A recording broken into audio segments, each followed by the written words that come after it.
வணக்கம் மாஸ்டர்ஸ்.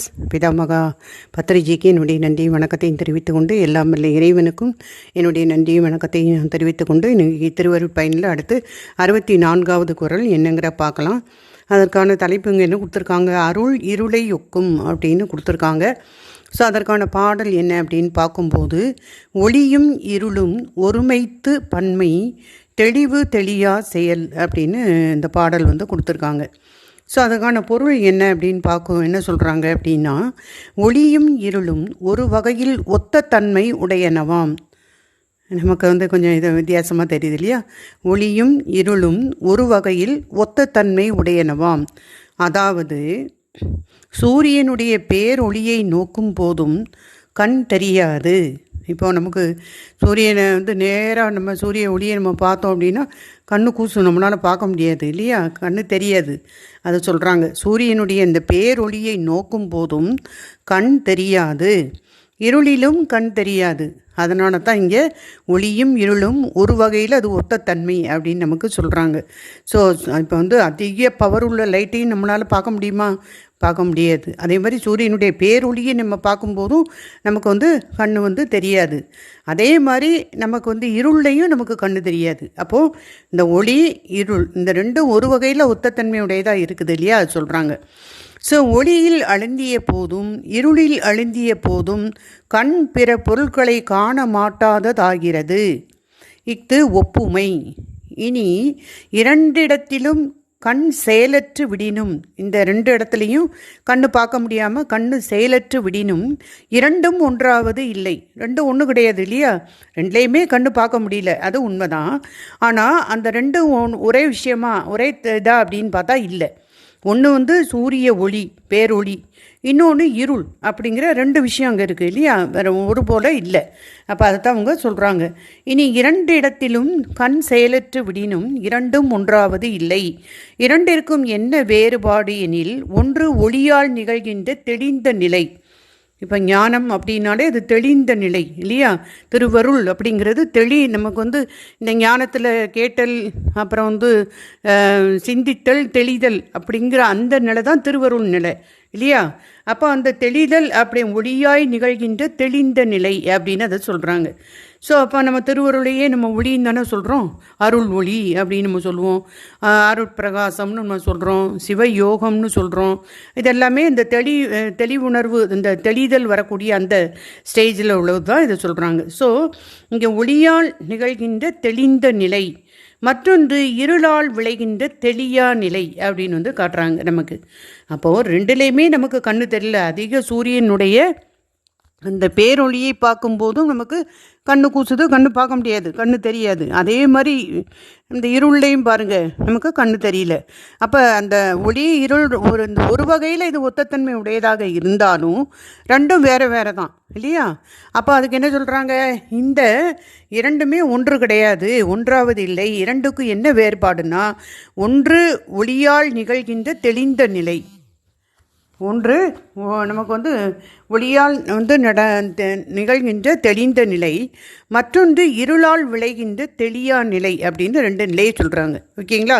அப்போ ஒளிங்கிறது தெளிந்த நிலை, இருள்ங்கிறது தெளியா நிலை.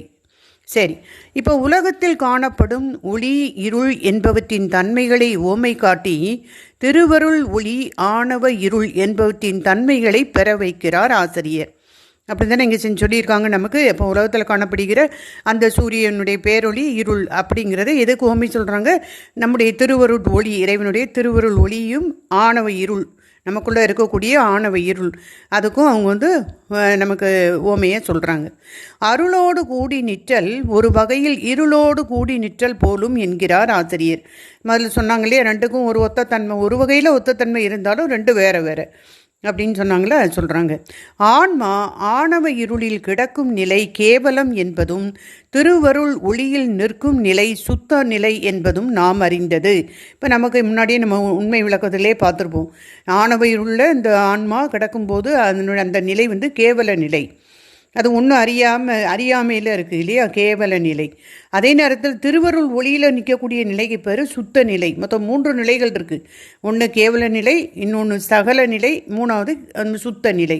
அப்போ ஒன்றும் அறியாமல் இந்த ஆணவ இருளில் கிடைக்கக்கூடிய நிலை, அந்த ஆணவ இருள் அதில் கிடக்கும்போது அந்த ஆன்மானுடைய நிலை கேவல நிலை.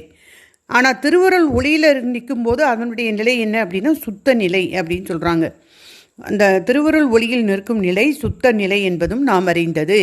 கேவலத்தில் ஆன்மா தான் என்பது சிறிதும் தோன்றாமல் ஆணவ இருளோடு ஒன்றுபட்டு அதுவாய் நிற்கும். அப்போ கேவல நிலையில் எப்படி இந்த ஆன்மா இருக்குது, தான் ஒரு பொருள்னே அதுக்கு தோன்றாமல் நிற்கும். ஒரு கல் போல் தான் ஒரு பொருள்னே அதுக்கு அறியாமல் அது இருக்குது இல்லையா, அதை சொல்கிறாங்க.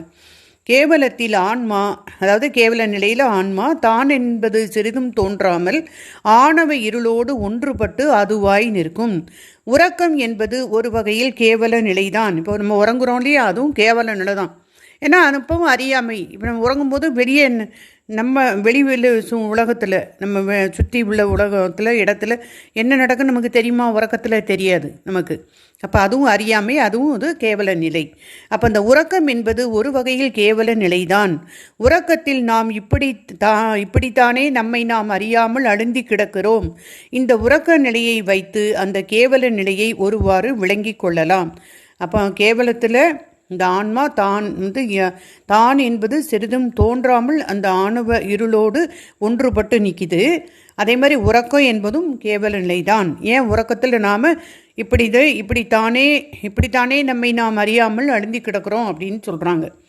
இனி கேவலத்தின் அந்த நீங்கி சுத்த நிலையை அடைந்த ஆன்மா அங்கும் தான் என்ற உணர்வு சிறிதும் இல்லாமல் அருளோடு ஒன்றுபட்டு அதுவாய் நிற்கிறது. அப்போ இந்த இடத்துல இந்த குறளில் 2 நிலையை காட்டுறாங்க. ஒன்று கேவல நிலை, இன்னொன்று திருவருள் நிலை. திருவருளில் நிற்கக்கூடிய அந்த நிலை சுத்த நிலை அப்படின்னு நம்ம சொல்லுவோம். அப்போ இந்த நிலையில் எப்படி இருக்குது, அந்த நிலையில் எப்படி இருக்குது, 2க்கும் ஒத்தத்தன்மை இருக்குது, ஆனாலும் வேறுபட்ட விஷயமாக இருக்குது அப்படிங்கிறத இங்கே ஒவ்வொன்றா காட்டிட்டு வராங்க.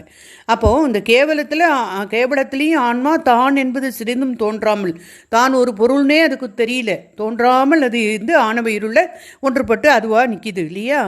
அதே மாதிரி தான் திருவருளை அடைஞ்ச நிலையிலையும், திருவருளை அடைந்த அந்த சுத்த நிலையிலையும் தான் என்ற உணர்வு சிறிதும் இல்லாமல் அருளோடு ஒன்றுபட்டு அதுவாய் நிற்கும் அப்படின்னு சொல்கிறாங்க. அப்போ கேவல நிலையில் அந்த ஆணவ இருள், அந்த ஆணவ மலம் இருக்கு இல்லையா, ஆணவ இருள் அதோடு ஒன்றுபட்டு தான்ங்கிற ஒரு பொருள் இருக்குது அப்படிங்கிறதே தெரியாமல் அந்த ஆணவ இருளோடு ஒன்றுபட்டு அதுவாய் நிற்கிது. அது கேவல நிலை. திருவருளோடு நிற்கக்கூடிய நிலைக்கு பேர் சுத்த நிலை. அந்த சுத்த நிலையிலையும் அது எப்படி இருக்குது, தான் என்ற உணர்வு இல்லாமல் அருளோடு ஒன்றுபட்டு இங்கே நிற்கிது. அங்கே அந்த கேவல நிலையில் என்ன, ஆணவ இருளோடு ஒன்றுபட்டு அதுவே தானாய் நிற்கிது. இங்கே திருவருள் நிலை அல்லது சுத்த நிலையில் இதே மாதிரி தான் என்ற உணர்வு இல்லாமல் திருவருளோடு அல்லது அருளோடு ஒன்றுபட்டு அதுவாய் நிற்கிதுன்னு இந்த 2 நிலையில் எப்படி இருக்குது அப்படின்னு காட்டுறாங்க. மேலும் இருள் மேம்பட்ட கேவலத்திலும் உலகம் புலப்படாது.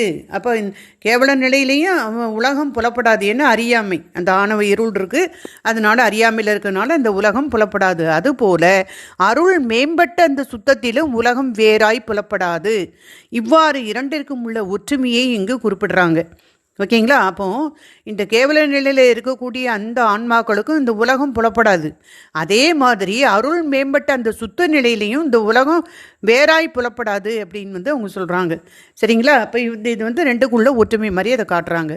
சரி, இருள் நிலையில் உலகம் புலப்படாது என்பதை விளங்கி கொள்ள முடிகிறது.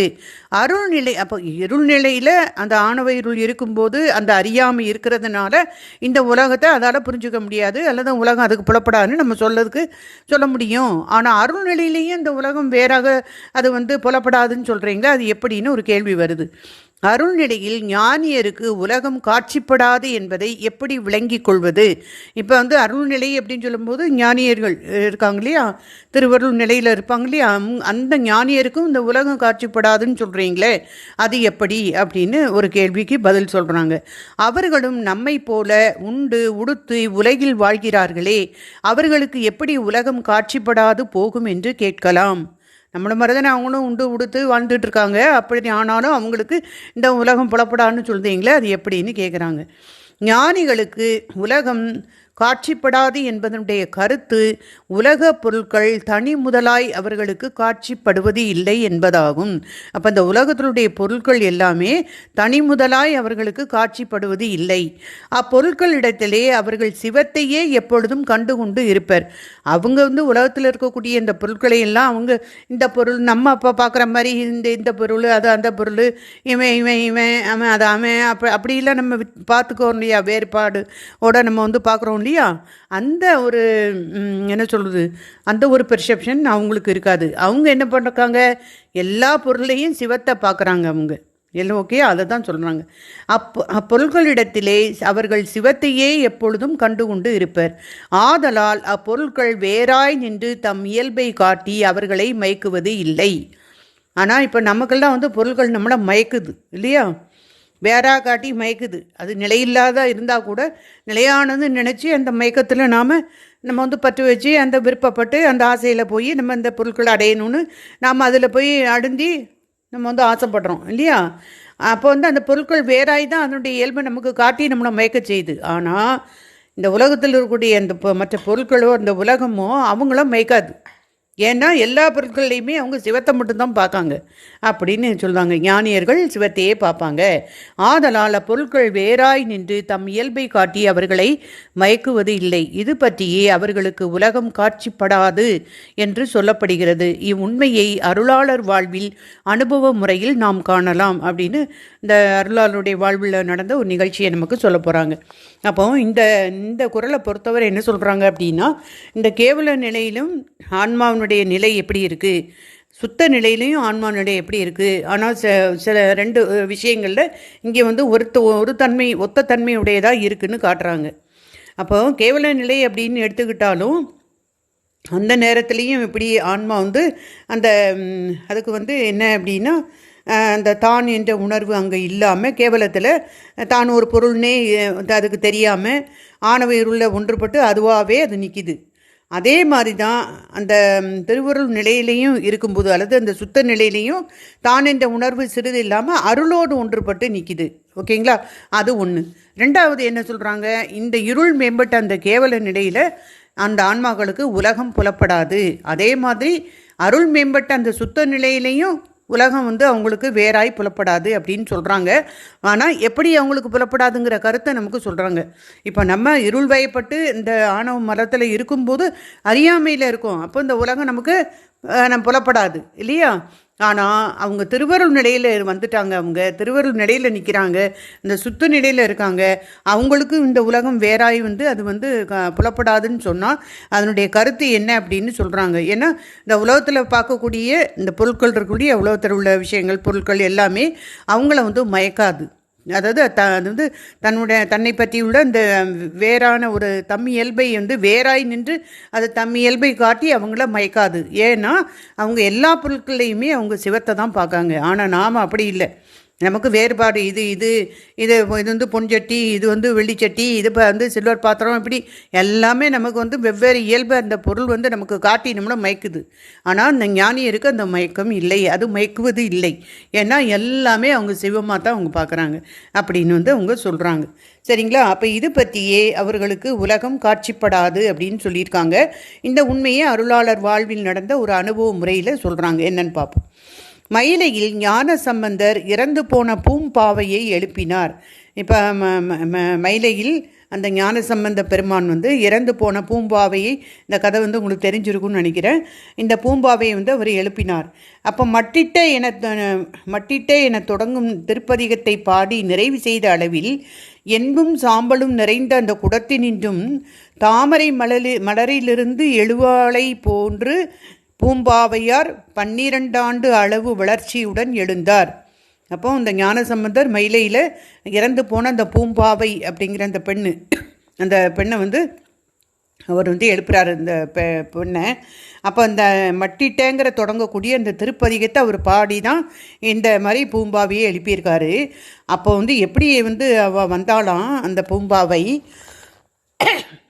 எலும்பும் சாம்பலும் நிறைஞ்ச அந்த குடத்தில் இறந்துட்டாங்கன்னா எரிச்சி சாம்பல் ஆக்கிடுவாங்க இல்லையா. அந்த குடத்தில் என்பும் சாம்பலும் நிறைந்த அந்த குடத்தில் நின்று தாமரை மலரிலிருந்து எழுவாளை போன்று, தாமரை மலர்லேருந்து எழுகிறவங்க அதுலேருந்து வர்ற மாதிரி அந்த பூம்பாவியார் வந்திருக்காங்க. எப்படி வந்திருக்காங்க? 12 ஆண்டு அளவு வளர்ச்சியுடன் எழுந்தார். 12 வருஷத்துக்கு முன்னாடி அவங்க அந்த பூம்பாவையாருங்கிறது இறந்துட்டாங்க. அது அந்த எலும்பும் அந்த இடத்துல உள்ள அது என்னது சாம்பல், அந்த ரெண்டையும் வச்சு அந்த குடத்தில் இருக்கக்கூடிய அந்த ரெண்டையும் வச்சு அந்த பதிகத்தை மட்டிட்டேன்னு சொல்லிட்டு அந்த பதிகத்தை அவர் பாடி, திருப்பதிகத்தை பாடி, அதிலிருந்து அந்த பூம்பாவையாரை 12 ஆண்டு அளவு வளர்ச்சியுடன், ஏன்னா 12 வருஷத்துக்கு முன்னாடி இறந்துருக்கு அந்த பொண்ணு. இப்போ அதுக்கு 12 இப்போ அவர் எழுப்பும்போது 12 வருஷம் கழிச்சு தான் அவர் இந்த விஷயத்தை கேட்டு அவர் எழுப்புறாரு. அப்போ இப்போ அதுக்கு 12 வயசு தானே. அதனால் அப்போ உள்ள அந்த பிராயம், அந்த 12 வயசோடு அந்த பொண்ணு ஒரு தாமரையிலிருந்து அந்த பொண்ணு வந்த மாதிரி வந்திருக்கா அப்படின்னு சொல்கிறாங்க. அதாவது என்பும் சாம்பலும் நிறைந்த குடத்தினின்றும் தாமரை மலரிலிருந்து எழுவாளை போன்று பூம்பாவையார் 12 ஆண்டு அளவு வளர்ச்சியுடன் எழுந்தார். ஞானத்தின் திருவுருவாகிய சம்பந்தர் இக்காட்சியை நம்மை போல காணவில்லை. நாம் தான் ஐயோ அப்படின்னு நம்ம அந்த பார்க்கக்கூடிய அந்த கண்ணோட்டம் வேறு. ஆனால் ஞானசம்பந்தர் என்ன சொல்கிறாங்க? ஞானத்தினுடைய திருவுருவாகிய சம்பந்தர் இக்காட்சியை நம்மை போல காணவில்லை. 16 ஆண்டே எய்திய அப்பிள்ளையார், 16 வயசு தான் ஆகுது நம்மளுடைய ஞானசம்பந்தருக்கு. அப்பிள்ளையார் 16 ஆண்டே எய்திய பிள்ளையார்னா ஞானசம்பந்தரை சொல்கிறாங்க. 16 ஆண்டே எய்திய பிள்ளையார் பூம்பாவையாரிடம் மாயா காரியமாகிய உருவ அழகை அவர் காணவில்லை. ஐயையோ, இப்போ இதுக்கு முன்னாடி இறந்து 16 வயசு ஆகிட்டு 16 வருஷம் ஆகிட்டு இப்போ அதே 16 வயசு ஒரு பெண்ணாக அது வந்திருக்கு அப்படின்னு சொல்லி அந்த உடலை தானே நம்ம பார்க்குறோம் இல்லையா. இந்த 16 வயசு ஆகி அந்த உருவ அழகை தான் நாம் பார்க்கோம். ஆனால் ஞானத்தினுடைய திருவுருவாகிய சம்பந்தர் அந்த நம்மளை போல் அவர் அந்த பெண்ணை பார்க்கல அப்படின்னு சொல்கிறாங்க. மாயா காரியமாகிய உருவ அழகை அவர் காணவில்லை, அது அவருக்கு புலப்படவில்லை. சிவபெருமானது கருணை வெள்ளத்தையே அவர் கண்டார் அப்படின்னு சொல்கிறாங்க. ஸோ சிவபெருமானை எண்ணி மட்டிட்டங்கிற தொடங்குற திருப்பதிகத்தை பாடி தான் அந்த பூம்பாவியாரை அவர் எழுப்பியிருக்காரு இல்லையா. அப்போ அந்த இடத்துல சிவபெருமானுடைய அந்த கருணை வெள்ளத்தை மட்டும்தான் அவர் பார்க்காரே ஒழிய 16 வயசாக அந்த பெண்ணு வந்திருக்கா அப்படிங்கிறத அவர் காணவில்லை அப்படின்னு அவங்க சொல்கிறாங்க. ஏன்னா இது எதுக்கு சொல்கிறாங்க? இந்த ஞானிகள் எல்லாருமே நம்ம மாதிரியே உண்டும் உடுத்தும் இந்த உலகத்தில் வாழ்ந்துட்டு இருந்தாலும் தன்னை சுற்றி இருக்க உலகமோ அல்லது தன்னை சுற்றி இருக்கக்கூடிய பொருட்களை எதுவுமே தன்னுடைய இயல்பை மாற்றி காட்டி அவங்கள அது பொருட்கள் மயக்காது. அவங்க எல்லாத்தையுமே சிவமாக தான் பார்ப்பாங்க அப்படின்னு சொன்னாங்க இல்லையா. அதுக்காக இங்கே நமக்கு இந்த ஞானசம்பந்தர் வாழ்க்கையில் நடந்த ஒரு விஷயத்தை நமக்கு உதாரணம் காட்டுறாங்க. அப்போ இப்போவும் அந்த பெண்ணை 16 வயசு பெண்ணாக எழுந்ததை பற்றி அவர் அதை பார்க்கல. அவருக்கு அது தெரியல. சிவருமானது கருணை வெள்ளத்தை தான் அந்த இடத்துல பார்க்குறாரு. ஓகேங்களா. அப்போ திருவையாற்றில் அடுத்த ஒரு உதாரணம் சொல்கிறாங்க. திருவையாற்றில் நாவுக்கரசர் அனைத்து பொருட்களிலும் சிவ முதற் பொருளையே கண்ட காட்சியையும் எண்ணலாம். திருவையாற்றில் நாவுக்கரசர் எல்லா பொருட்களையும் அனைத்து பொருட்களிலும் சிவ முதற் பொருளையே அவர் கண்ட காட்சியை இங்கே சொல்கிறாங்க. ஸோ இப்படி அசத்தாகிய உலகை காணாது பார்க்கின்ற பொருளையெல்லாம் சிவமாக காண்பர் அருளாளர்கள். இப்போ அருளாளர்கள் எல்லாருமே அவங்க இந்த அசத்தாகிய உலகம், சத்துங்கிறது உயிர் சத்து, இந்த உலகம் அசத்து. ஓகேங்களா. அது அப்போ ஜடம் அப்படின்னு நம்ம சொல்கிறோம் இல்லையா. அது அப்போ இந்த அசத்தாகிய இந்த உலகை பார்க்காம பார்க்கின்ற பொருளையெல்லாம் அவங்க சிவமாக காண்பர் இந்த அருளாளர்கள் அப்படின்னு சொல்கிறாங்க. ஸோ இதுவரை கூறியவற்றால் இருள் நிலையும் அருள் நிலையும் ஒரு வகையில் ஒற்றுமையை உடையன என்பது விளங்கும். அப்போ ரெண்டுலேயுமே அவங்களுக்கு இந்த உலகம் அந்த அருள் கேவல நிலையிலையும் உலகம் அவங்களுக்கு காணப்படாது அல்லது புலப்படாது. ரீசன் வேறு, அது காரணம் வேறு. அந்த கேவல நிலையில் அதுக்கு உலகம் காணப்படாததுக்கு காரணம் அறியாமையில் இருக்குது, முழு அறியாமையில் இருக்குது. ஆனால் திருவருள் நிலையில் உலகம் புலப்படாமல் இருக்குது. என்ன காரணம்? அவங்க பார்க்குற உலகத்தில் பொருள் எல்லாமே, எல்லா பொருளையுமே அவங்க சிவமாக பார்க்குறாங்க. அதனால அவங்களுக்கு உலகம் புலப்படாது அப்படின்னு அவங்க சொல்கிறாங்க. சரிங்களா. இப்போ ரெண்டுக்குள்ள இந்த ஒரு தன்மை இருக்கு இல்லையா, அந்த ஒத்த தன்மை அதை சொல்கிறாங்க. ஆனால் காரணம் வேறு, அதை நாம் இங்கே தெரிஞ்சுக்கணும். ஸோ இதுவரை கூறியவற்றால் இருள்நிலையும் அருள்நிலையும் ஒரு வகையில் ஒற்றுமை உடையன என்பது விளங்கும். அவ்வொற்றுமையாவது அவ்விரண்டிடத்தும் ஆன்மா ஒன்றுபட்டு அதுவாய் நிற்றல். அப்போ ரெண்டுலேயும் இந்த ஒத்தத்தன்மை ஏன் வந்துச்சு? இந்த ஆன்மா ஒவ்வொரு நிலையிலையும் அந்த தன்மையோடையே அது ஒன்றுபட்டு நிற்கி சார்ந்ததன் வண்ணம் உடையது இந்த உயிர் இல்லையா? அப்போது இந்த இடத்துல கேவல நிலையில் இருக்கும்போது தான் ஒரு பொருள் இருக்குன்னே அதுக்கு தெரியாமல் முழு அறியாமையில் அது தானாகவே அதில் நிற்கிது. அந்த முழு அறியாமையில் அந்த கேவல நிலையில் தான் ஒரு பொருள் அப்படிங்கிறதே தோன்றாமல் ஆணவ இருளோடு அது ஒன்றுபட்டு தானாய் நிற்குது. ஆனால் அதே நேரத்தில் திருவருள் நிலையாகிய சுத்த நிலையில் தான் என்ன செய்து அந்த திருவருளோடு நான் என்ற உணர்வு இல்லாமல் திருவருளோடு ஒன்றுபட்டு நிற்கிது, ஒன்றுபட்டு அதுவாய் அது நிற்கிது. அப்போ இந்த ரெண்டு ஒத்தத்தன்மை வந்ததுக்கு என்ன காரணம்னா இந்த ஆன்மா ஒன்றுபட்டு அதுவாய் நிற்றல் தான் அதுக்கு காரணம். எதோடலாம் சேருதோ அதுக்குள்ளெல்லாம் அது போய் சேர்ந்து இதுதான் நான் அப்படின்னு சொல்லி தானாய் அது நிற்கிது. அதுவே நான் நினச்சிக்குது அது. அப்போ ஏன்னா உயிரினுடைய இயல்பு அதுதான், சார்ந்ததன் வண்ணம் உடையது. அப்போ கேவல நிலையில் அந்த ஆணவ இருளை பார்த்துக்கிட்டு அதுதான் நான் அப்படிங்கிற மாதிரி அந்த ஆணவ இருளோடு ஒன்றுபட்டு அதுவாக நிற்கிது. சுத்த நிலையில் திருவருளோடு ஒன்றுபட்டு அதுவாக நிற்கிது. நான் என்ற உணர்வு இல்லாமல் சுத்த நிலையில் திருவருளோடு ஒன்றுபட்டு நிற்கிது. அப்போது இந்த ஆன்மா ஒன்றுபட்டு அதுவாய் நிற்றல். அப்போ இந்த ரெண்டுக்கும் உள்ள ஒற்றுமை இருக்கு இல்லையா? இருள்நிலையும் அருள்நிலையும் ஒரு வகையில் ஒற்றுமையுடையன என்பது விளங்கும். ஆனால் இந்த ஒற்றுமையாவது அவ்விரண்டிடத்தும் ஆன்மா ஒன்றுபட்டு அதுவாய் நிற்றல், அதுதான் அதுக்கு காரணம். உலகம் காட்சிப்படாதிருத்தல் அடுத்த காரணம். இந்த ரெண்டுக்குள்ள சொன்னாங்க இல்லையா? அந்த இதை இங்கே சொல்கிறாங்க. அப்போது ஒன்று அந்த ஆணவ இருளில் தானேயாக அது ஒன்றுபட்டு நிற்கிது அப்படிங்கிறத சொல்கிறோம். ரெண்டாவது அந்த ரெண்டு நிலையிலையுமே கேவல நிலையிலையும் உலகம் காணப்படாது, திருவருள் நிலையிலையும் இந்த உலகம் காட்சிப்படாது. ஆனால் காரணம் வேறு, அதை நாம் இங்கே சொல்கிறாங்க. ஸோ இவ்வொற்றுமையை கருதியே ஒளியும் இருளும் ஒருமைத்து அப்படின்னு இந்த பாட்டில் நமக்கு கொடுத்துருக்காங்க. நம்ம பார்த்தோம் இல்லையா? ஒளியும் இருளும் ஒருமைத்து பன்மை தெளிவு தெளியா செயல். அப்போ ஒளியும் இருளும் ஒருமைத்து அப்படின்னு வந்திருக்க, ரெண்டும் ஒன்று அப்படின்னா அது எப்படி அப்படின்னு நம்ம நினச்சோம் இல்லையா? அதை இங்கே நமக்கு விரிவாக சொல்கிறாங்க. ஸோ இவ்வொற்றுமையை கருதியே ஒளியும் இருளும் ஒருமைத்து என்றார் ஆசிரியர். இவ்வாறு ஒருமை காட்டியதோடு நில்லாமல் அவற்றிடையே உள்ள வேறுபாட்டினையும் நமக்கு சொல்லி முடிக்கின்றார். அருள்நிலை ஒருவாறு இருள்நிலையை ஒத்தது ஆயினும், ரெண்டும் ரெண்டு ஒத்தத்தன்மை இருந்தாலும் அருள்நிலையில் ஆன்மா பேருணர்வாகிய திருவருளோடு கூடி பேருணர்வாய் பொழியும். அப்போ ஆனால் ரெண்டு ஒத்தத்தன்மையாக இருந்தாலும் கூட அருள்நிலையில் ஆன்மா எப்படி இருக்குது? பேருணர்வாகிய திருவருளோடு கூடி பேருணர்வாய் அது பொழியும் அப்படின்னு சொல்கிறாங்க. ஆதலின் அதுவே தெளிவு நிலை அப்படின்னு சொல்கிறாங்க. ஆனால் மற்ற அந்த கேவல நிலையில் எப்படி இருக்குது? முழுவதும் அறியாமை ஆணவ இருள் அது இருக்குது இல்லையா? அந்த நிலையில் இருக்குது. ஆனால் இங்கே சுத்த நிலையில் திருவருளோடு கூடி பேருணர்வாய் அது இருக்குது. ஓகேங்களா?